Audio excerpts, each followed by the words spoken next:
cette liberté de nous réjouir en toi.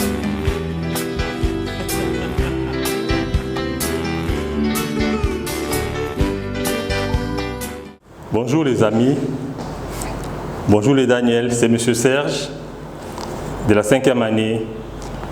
Nous sommes en géographie tout de suite là. Nous allons apprendre aujourd'hui les mouvements de la Terre. Ok? Chers amis, observez bien avec moi. Observez très bien. Ce que je tiens ici représente quoi? Ok. La Terre, très bien. On l'appelle comment? Le globe terrestre. C'est la vraie représentation de notre planète Terre. Alors, notre planète Terre, telle que nous le savons tous, effectue des mouvements. Et ces mouvements sont en nombre de 2. La Terre effectue donc 2 mouvements. La rotation et la translation.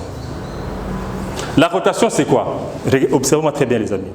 La rotation, c'est lorsque la Terre, qui est représentée comme le globe terrestre ici, tourne autour d'elle-même. Vous voyez? Vous voyez très bien. Ça tourne, ça tourne, ça tourne, ça tourne.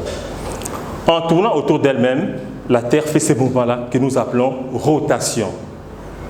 Et la rotation, lorsqu'elle s'est faite, la Terre tourne autour d'elle-même en se servant des lumières solaires, comme on avait appris dernièrement, qu'il y a des astres lumineux et les astres non lumineux.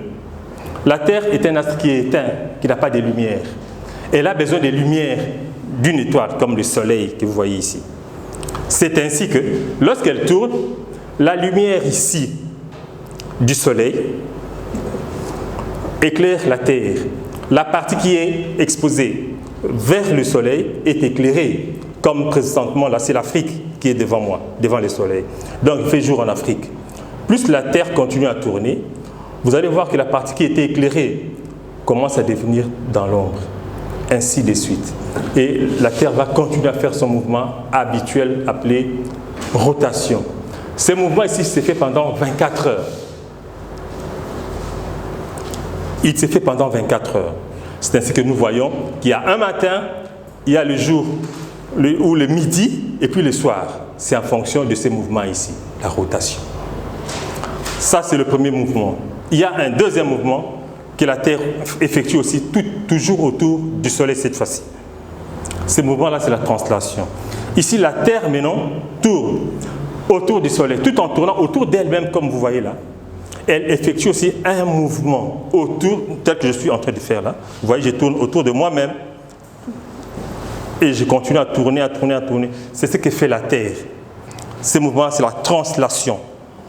Quand la Terre tourne autour du Soleil. La rotation s'est faite en 24 heures. Tandis que la translation, quand la Terre tourne autour de la Lune, plutôt du Soleil, c'est pendant 365 jours ou une année.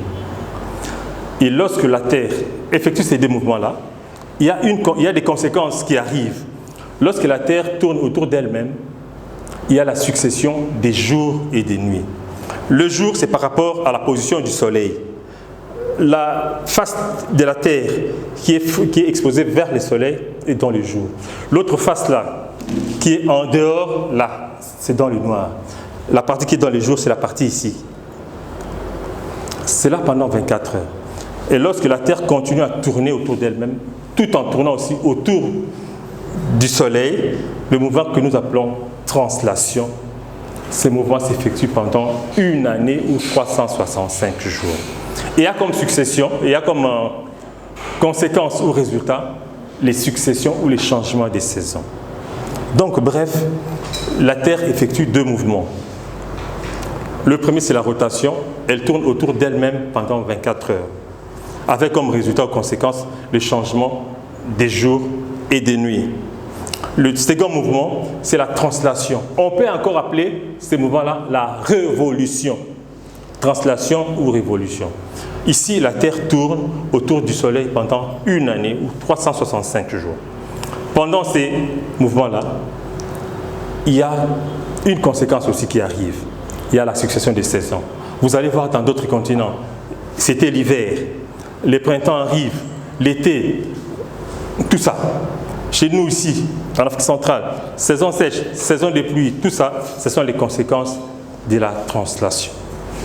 Alors, comme petit questionnaire, vous allez me dire ce qu'on appelle la rotation. La rotation, c'est quoi? Par rapport à ce qu'on vient de dire. Comment pouvons-nous encore appeler la translation?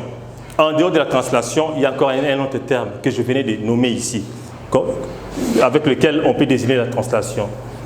Troisième question, quelles sont les conséquences de la rotation? Lorsque la Terre tourne autour d'elle-même, ça produit quelles conséquences? De la même manière, lorsque la Terre tourne autour du Soleil, il y a quelles conséquences? Merci beaucoup.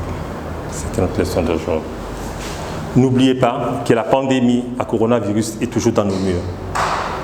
À ne pas oublier, les mesures barrières doivent toujours être respectées. Et cela de stricte manière.